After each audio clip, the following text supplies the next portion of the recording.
Welcome back to the Nerd Cave for this edition of Save Toys. I'm your indescribable host, Travis, though you can try to describe me on the comments below. Be kind. And on today's episode of Save Toys, it's so big, I had to call in an extra YouTube reviewer, SuperDave's Reviews. You can see the full name of his channel right here below. Be sure to subscribe as we take on Team Battlecat versus Team Panthor in an ultimate MOTU mashup. Let's get started. Just like Santa Claus on December 25th, another episode of Save Toys come and gone.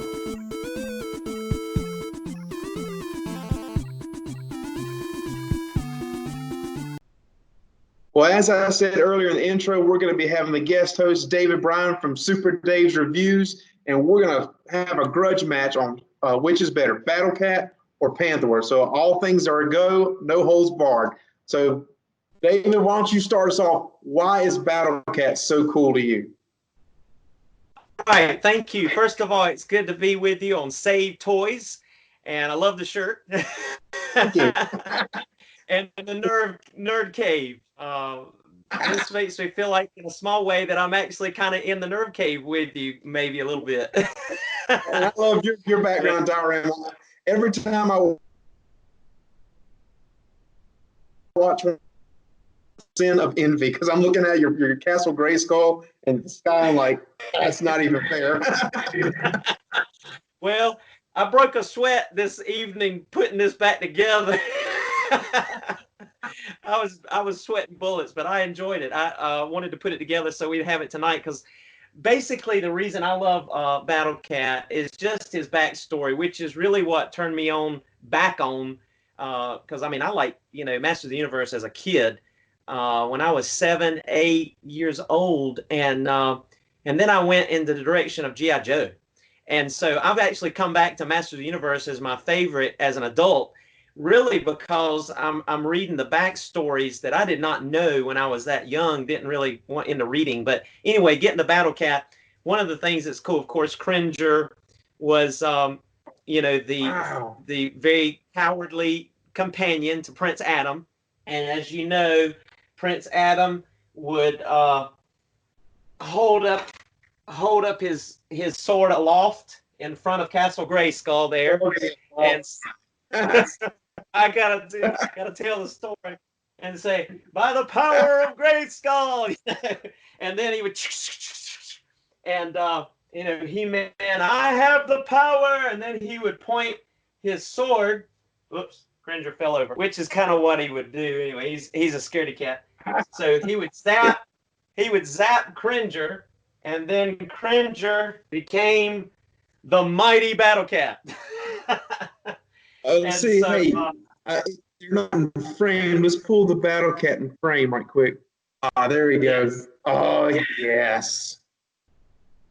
Oh, wow. Yeah, and I added the beard to the classics version. I think I told you, because he was I'm trying to get, it's like when I get it too close it goes dark, but I added the beard because the original one, and this is the one that I broke the leg on, that I'm going to paint to be the one I'm going to paint to be Anti-Eternia Battlecat. Mm-hmm. But see, originally he didn't have the beard, but on the cartoon he does, and I don't have a picture of it, but dude, I was reading my book here. I don't know if you can see it right there, but he's got the little beard in the cartoon. Uh-huh. But anyway, so it was just self-drying clay, Crayola clay, where you can put it on there, dry on there. But that's my filmation treatment of this Battlecat. So he's my favorite.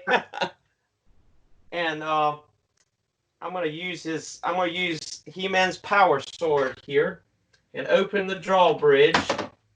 And I'm gonna put Battlecat here inside, so that we can have a little bit of a scene here while we're talking. But there's Battlecat.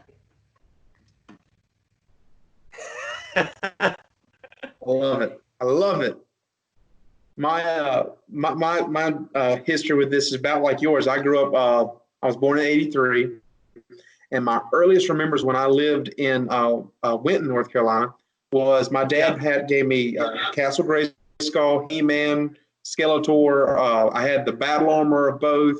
I had Panthor, Battlecat, Roboto. Man, I had a bunch of them. And that's actually where Save Toys gets his name, is from He-Man. Because growing up, I grew up through a Baptist. One of the things they would say is He-Man is evil. So I'm like 6 years old, and I solved this spiritual dilemma with a 6-year-old solution. I lined up all my He-Man on my bed. I preached to them one day. They all got saved. And I was like, we fixed the problem. So then I said, as an adult, I said, Save Toys. That's it. That's where I'm going to get it from. But I love, yeah, exactly, right? And I think I threw them away later on. They just didn't keep their commitment, whatever. Oh, come on. But I guess as an adult, I was drawn to Skeletor. I just thought aesthetically, he is so cool. And of course, that led me to Panthor. And I got to defend my side a little bit. I don't think Panthor got near the love that Battlecat did. As far as my little bit of research, he only Skeletor rode him like one time. A lot of times he was seen as a pet. I did like the fact that they didn't give him a helmet originally. I like that they did the flocking, so it kind of differentiated between the two. But as on the thumbnail, I have my picture of my Mattel Panther beside your Battlecat. I love the helmet they eventually gave for him, and I love purple. I got the PowerCon exclusive, probably on the screen right now if I can get that picture up in just a little bit. But I got the PowerCon booklet that came with it, the actual figure with the PowerCon paint job. I bought it on eBay. I cheated, but I just love the look of Panthor. And let me show you one of my favorites right quick. Hold on just a second.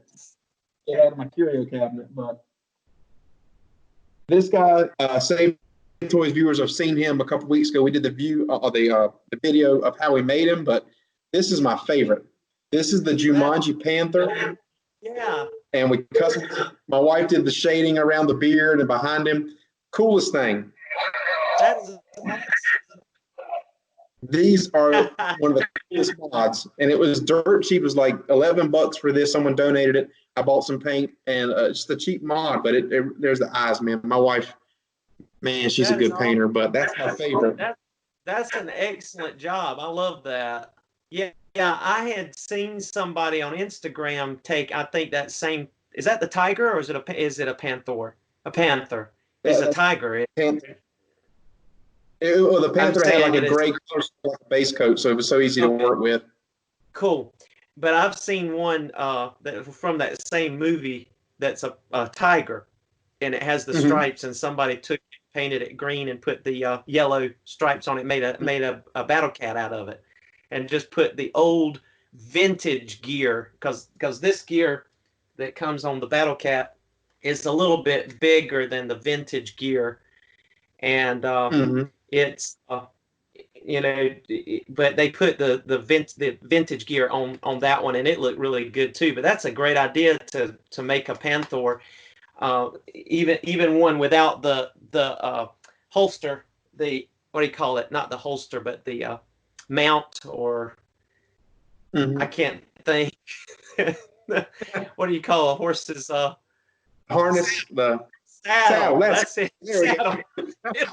It came eventually, but yeah. So that's interesting. I was not aware that he only rode Panthor once in the cartoon, and that's the Filmation you're talking about. The 200 it was called 200X, right? The next series that came out. I think he got a little bit more screen love, but overall, for whatever reason, they just didn't utilize Panthor. And now I did, to go to your side, I love what they did with Battlecat in the cartoon. He was just such a mainstay character. I thought it was so cool to ride a tiger instead of a horse. Anybody can ride a horse, you know? Exactly. There you go. And originally, Battlecat did not talk in the mini comics, and then when the Filmation cartoon came out, then the later mini comics started having him talk. But when Prince Adam first held his sword aloft and turned into He-Man, it says in the book that he just inadvertently pointed it at Cringer, and the power sword shot out again, and that's when he first became the mighty Battlecat. So he's the mighty Battlecat. Yeah. Panthor's Skeletor wasn't one for giving out positive names and emotional positive reinforcement. You know, He-Man did a much better job of Cringer, and that Cringer character is a very, very rare, cowardly fella. But I love being the mighty Battlecat. That's my Battlecat. You have seen the story voice. of where it's a good one. Have you seen the story where how Battlecat was created in the line on the toy line? He was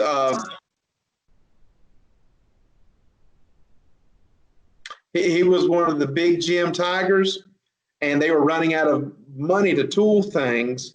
And one of the creators walked in. I've seen the thing of the toys that made us on Netflix. But he walked in and said, you know, put a saddle on him, you know, paint him up. And the guy did it out of frustration, and it turned out so beautiful. It was like penicillin. It was a happy thing, you know, happy mistake, you know. So it's awesome. Yeah, because I think Mattel did, and I've seen that episode. Didn't they have like a tiger already that was just a regular color tiger, and they used the exact same one and just repainted it or something like that? I think I remember that. Yeah. It was for the Big Jim line. And actually, Panthor came from like one of the Panthers of the Big Jim line, which was the same mold. But I'm so glad for that happy accident. I love these characters.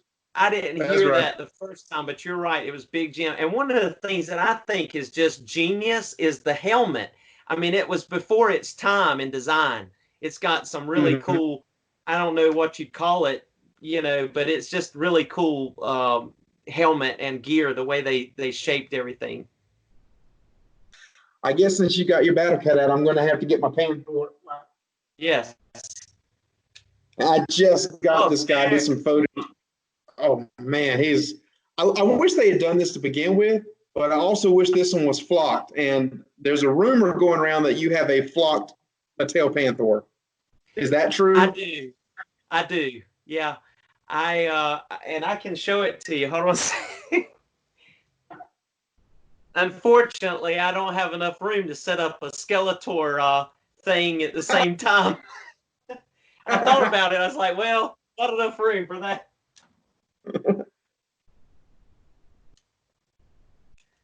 But yeah, he's flocked. You can tell it's just a little bit lighter purple. And whoever flocked it, because I bought it this way on eBay, they missed a few little spots on the joints and stuff, or maybe they rubbed off. But overall, he's pretty well covered. I don't know how in the world they do that. I even asked them at Hobby Lobby how you would flock something. They said they had no idea. Well, if that one ever goes up for sale, I'll squeeze blood out and sell my blood.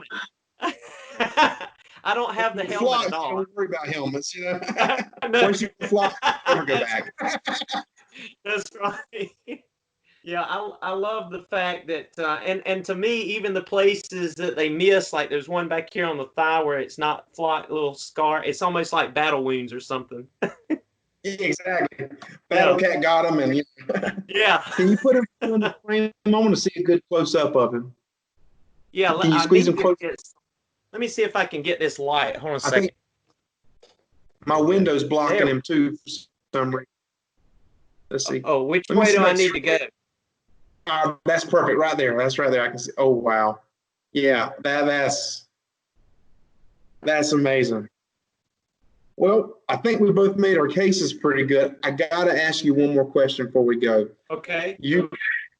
Many of my viewers may not know this, but Pastor David, he's a pastor. He actually was one of my pastors, and so I want to get your take on the spiritual side of it. You know, a lot of people point to the Filmation. There's a lot of sorcery, and I love it. I've got the complete Filmation series for Christmas. I'm cool with it. I think it's what you make of it, how much you read into it, and it's art. You can interpret it. But what's your feelings on the matter? I want to hear from you. Well, I was like you. When I was a kid, I had no clue about any of that stuff, and I heard the same rumors. And my dad was a pastor, and my mom, a Mhm. first lady. I asked them, and I said, is there something wrong with watching? And they said, no. As long as you realize that it's make believe, it's a story. It's not real.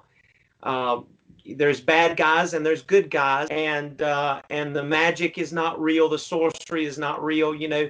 Uh, so that was always their line with me, and I guess that's the only defense that I have. I mean, obviously, I don't believe in sorcery, or I don't feel like that's the right method of what we turn to. We should turn to God. God gave clear instructions in His Word that we are not to turn to sorcerers and witches and things like that, because there's certainly demonic powers.